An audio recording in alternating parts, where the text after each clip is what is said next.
गांव के किनारे एक पुरानी हवेली बनी थी जिसे लोग मौत की हवेली कहते थे। दिन में वहां अजीब सा सन्नाटा छाया रहता और रात को हवेली में से अजीब सी आवाजें सुनाई देती। गांव के बुजुर्ग कहते थे कि इस हवेली में रहने वाला जमींदार अचानक पागल हो गया था और एक रात उसकी रहस्यमयी तरीके से मौत हो गई। उस दिन से हवेली बंद पड़ी है, लेकिन अजीब बात ये थी कभी कभी उस हवेली में से रोशनी दिखाई देती है।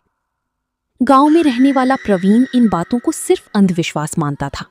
उसे लगता था कि ये सब डराने के लिए कहानियां बनाई गई हैं। एक दिन उसने दोस्तों ने उसके सामने शर्त रखी, वो इस हवेली में जाऊंगा और सच को सामने लाऊंगा।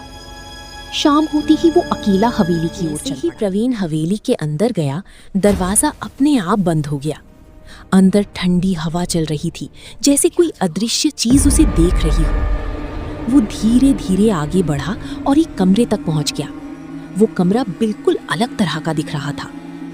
कमरे के बीचों बीच एक मेज पड़ी थी और उस मेज पर रखी थी एक काली अंगूठी जिसमें लाल पत्थर चमक रहा था। अंगूठी से नजर हटाना मुश्किल था, जैसे कोई उसे बुला रहा हो। प्रवीण ने उस अंगूठी को उठाया और बिना सोचे अपनी उंगली में पहन लिया। अचानक कमरे का दरवाजा बंद हो गया और अंधेरी में किसी के कदमों की आवाज गूंजने लगी। ठक ठक ठक। ने डरते हुए पीछे देखा तो एक काली परछाई उसकी ओर बढ़ रही थी। उसका कोई चेहरा नहीं देख पा रहा था, लेकिन उसकी मौजूदगी ही डर पैदा कर रही थी।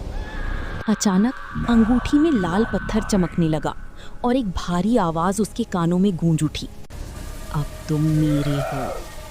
प्रवीण ने अंगूठी उतारने की बहुत कोशिश की, लेकिन वो उसकी उंगली से चिपक गई। जितना वो खींचता उतना ही दर्द बढ़ता।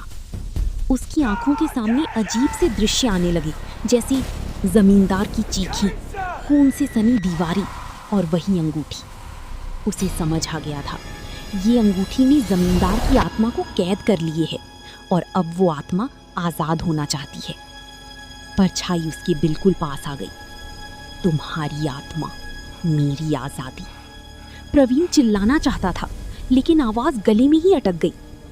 धीरे धीरे उसकी ताकत खत्म होने लगी और फिर सब कुछ उसकी आंखों के सामने अंधेरा छा गया। बाद हवेली का दरवाजा अपने आप खुल गया।